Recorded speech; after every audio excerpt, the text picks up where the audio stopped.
Naaalala nyo lang ba ako kapag kailangan nyo ng pera?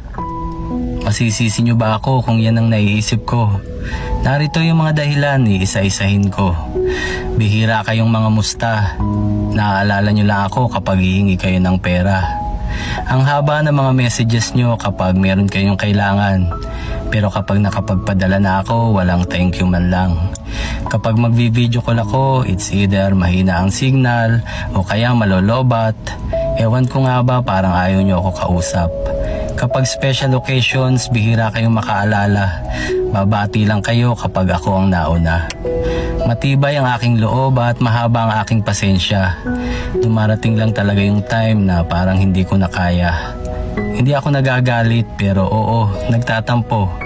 Sana'y maramdaman ko rin na may halaga ako sa inyo.